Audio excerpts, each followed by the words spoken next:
the Hotel Baltimore? Is this 63 East Madison Street? Is this Baltimore? You have people who get mail here who don't live here? Granger? No. Granger. G. Granger. No. Nobody like that. Do you remember every single person who walks through your front door? Ask Mrs. Oxenham. I didn't know.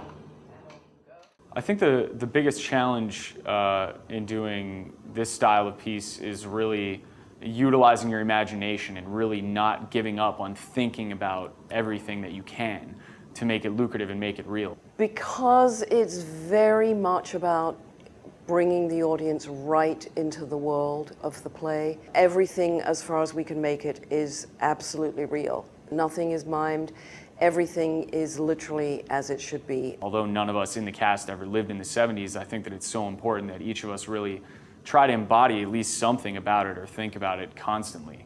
Either the music or the art or maybe the style and the fashion. Oh, come with me to a land where the sky is blue and clear. It was a very turbulent time for America. The play takes place 2 weeks after the Watergate hearings. It's interesting that the play doesn't really take a political stance in any way, shape, or form. There's no mention of what's going on politically because these people are trying so hard just to go and live day by day and survive for another day. What is challenging for any actor, young or old, is first of all the huge ensemble nature of it, all living in the same world. People have to be so attuned to dealing with 8 and 10 people on stage, so you really have to have people who can talk and listen extraordinarily well. And we have people playing out of their age range. So we've got 2 people playing in their 60s and 70s. We've got people playing middle-aged. So there's challenge in that as well.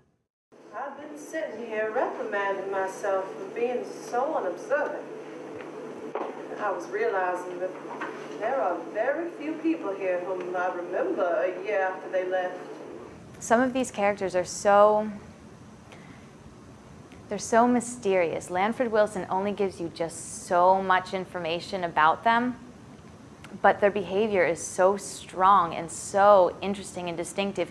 You really have to fill in the blanks for yourself. Many of the characters in this play are searching for themselves, and she is the epitome of someone who does not really know who she is right now.